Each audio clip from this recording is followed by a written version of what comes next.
स्वागत है आपका मेरे YouTube चैनल पर जिसका नाम है UPSC study with Anjali Srivastava.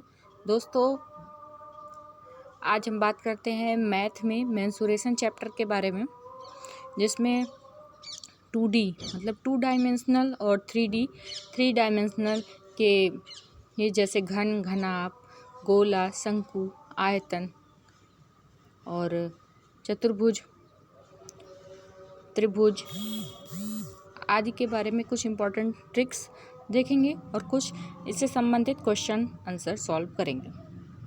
चलिए देखते हैं यहाँ पर पहले टाइप का। आपका हमारा पहला प्रश्न है, यदि किसी त्रिभुज का क्षेत्रफल 1176 सेंटीमीटर स्क्वायर है, क्योंकि क्षेत्रफल हमेशा सेंटीमीटर स्क्वायर में ही दिया जाता है और आधार और संबंधित ऊंचाई का अनुपात 3:4 है, तो त्रिभुज की ऊंचाई क्या होगी। तो सबसे पहले आप एक बात अपने दिमाग में डाल लीजिए कि यदि हमें ऊंचाई दी गई है, यदि किसी त्रिभुज में हमें ऊंचाई दी गई है, तो हम कौन सा फार्मूला लगाएंगे। त्रिभुज का क्षेत्रफल बराबर 1/2 आधार गुणे ऊंचाई। कौन सा फार्मूला लगाएंगे। त्रिभुज का क्षेत्रफल बराबर 1/2 आधार गुणे ऊंचाई। तो यहाँ पर हम देखेंगे कि त्रिभुज का क्षेत्रफल क्या है। त्रिभुज का क्षेत्रफल है 1176 सेंटीमीटर स्क्वायर और आधार और ऊंचाई का अनुपात क्या है 3:4। हम इसमें 3x/4x लिखेंगे। क्यों हम 3x और 4x अनुपात में यक्स क्यों लगाते हैं, क्योंकि ये अनुपात में दिया हुआ है, इसलिए हमें क्या लगाएंगे, यहाँ पर यक्स लगा देंगे। फिर हमें ऊंचाई दी गई हुई है, इसलिए कौन सा फार्मूला लगाएंगे, क्षेत्रफल बराबर 1/2 आधार गुणे ऊंचाई। तो बराबर हो जाएगा 1/2 गुणे 3x गुणे 4x। यहाँ पर हम 2 से 2 काट देंगे और यहाँ पर हो जाएगा 3 दूनी 6, 6x² बराबर 176 और x² बराबर 196। तो 196 सेंटीमीटर, फिर यक्स का मान हो जाएगा 14 सेंटीमीटर। 196 किसका वर्ग है, 14 का वर्ग है।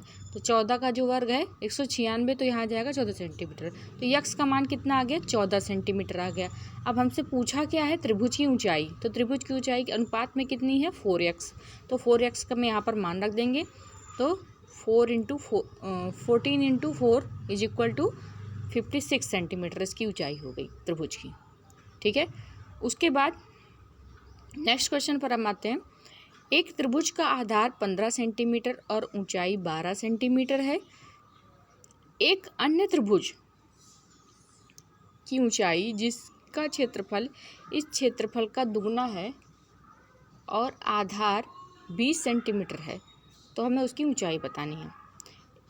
तो यहाँ पर देखिए, त्रिभुज का आधार कितना है, मान लीजिए त्रिभुज है और त्रिभुज का आधार कितना सेंटीमीटर है, 15 सेंटीमीटर है और ऊंचाई कितनी दी गई है, 12 सेंटीमीटर। तो हम पहले इसका क्षेत्रफल निकाल लेंगे, क्योंकि इसमें जो दूसरा वाला त्रिभुज है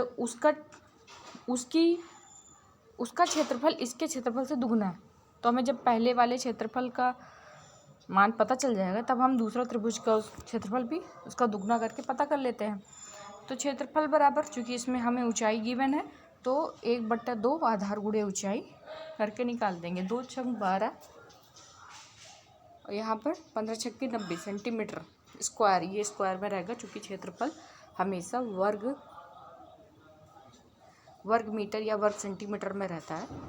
तो ये जो दूसरा त्रिभुज है इसकी ऊंचाई कितनी हो जाएगी, यहाँ पर ये 90 सेंटीमीटर है। तो इस वाले त्रिभुज का क्षेत्रफल कितना हो जाएगा, 180 सेंटीमीटर। 180 सेंटीमीटर हो जाएगा। तो हमें पता ही है 1/2 आधार गुणे ऊंचाई बराबर 180 सेंटीमीटर। यहाँ पर हम देखो, यहाँ पर काट देंगे 0 से 0, यहाँ पे 2 से काटेंगे, 2 × 5 = 10 और ये 0 से 0 कैंसिल हो जाएगा। तो ऊंचाई बराबर हमारी आ जाएगी